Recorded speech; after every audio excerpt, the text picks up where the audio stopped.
আমি যদি আপনাকে বলি মাত্র 500 টাকা দিয়েও স্টক মার্কেটে বিনিয়োগ শুরু করা যায়, আপনি কি সেটা বিশ্বাস করবেন? কিন্তু দুঃখের বিষয় হলো বেশিরভাগ মানুষ না বুঝেই বিনিয়োগ শুরু করেন, তারপর লোকসান হলে বলেন স্টক মার্কেট মানেই জুয়া। আজকের ভিডিওতে আমি একদম সহজ ভাষায় বোঝাবো স্টক মার্কেট কী, কীভাবে কাজ করে, কিভাবে শুরু করবেন এবং একজন নতুন বিনিয়োগকারী হিসাবে কোন ভুলগুলো কখনোই করা উচিত নয়।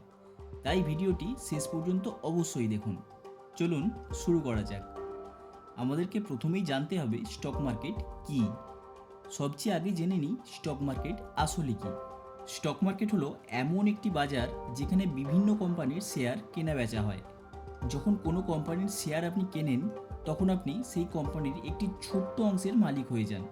ধরুন একটি কোম্পানি তার ব্যবসা আরও বড় করতে চায়, এই জন্য তাদের অর্থের প্রয়োজন। সেই অর্থ সংগ্রহ করার জন্য তারা সাধারণ মানুষের কাছে শেয়ার বিক্রি করে, আর সেই শেয়ার কিনেই বিনিয়োগকারীরা কোম্পানির অংশীদার হন। এবার আমাদের জানতে হবে শেয়ার কি। শেয়ার মানে হলো মালিকানার অংশ। আপনি যদি কোনো কোম্পানির একটি শেয়ার কেনেন, তাহলে আপনি সেই কোম্পানির একটি ক্ষুদ্র অংশের মালিক হয়ে যাবেন।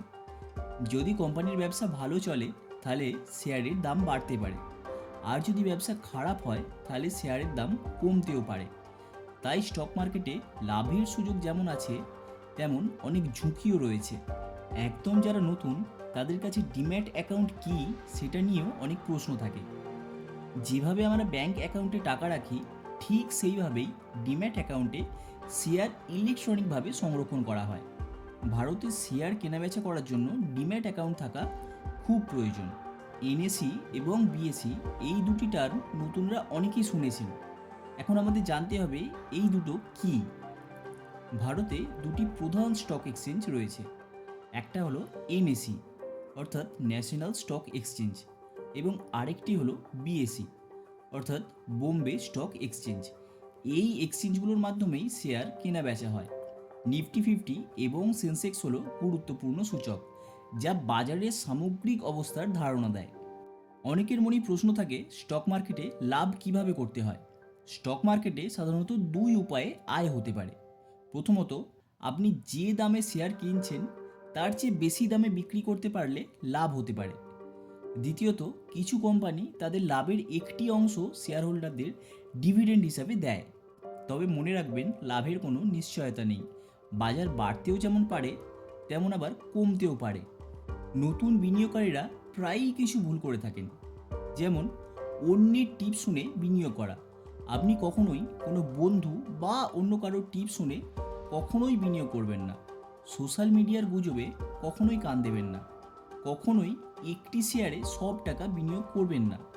দাম বাড়লেই ভয় পেয়ে শেয়ার কখনোই বিক্রি করবেন না। সব সময় একটা স্টপ লস ফলো করবেন। এই ভুলগুলো এড়িয়ে চলা খুবই গুরুত্বপূর্ণ। আপনি কি এখনও ভাবছেন কিভাবে শুরু করবেন? তাহলে চলুন এই টপিকটা নিয়ে আলোচনা করি।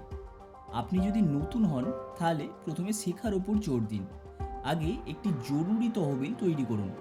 এমন অর্থ বিনিয়োগ করুন যা স্বল্প সময়ে আপনার দরকার হবে না। কোম্পানির ব্যবসা সম্পর্কে জানুন। দীর্ঘমেয়াদী বিনিয়োগের কথা ভাবুন, আর ধীরে ধীরে অভিজ্ঞতা বাড়ান। সবশেষে কিছু কথা মাথায় রাখবেন, স্টক মার্কেট এমন কোনো জায়গা নয় যেখানে রাতারাতি সবাই ধনী হয়ে যায়। এটি একটি দীর্ঘমেয়াদী যাত্রা, যেখানে জ্ঞান, ধৈর্য এবং শৃঙ্খলাই সব থেকে বড় শক্তি।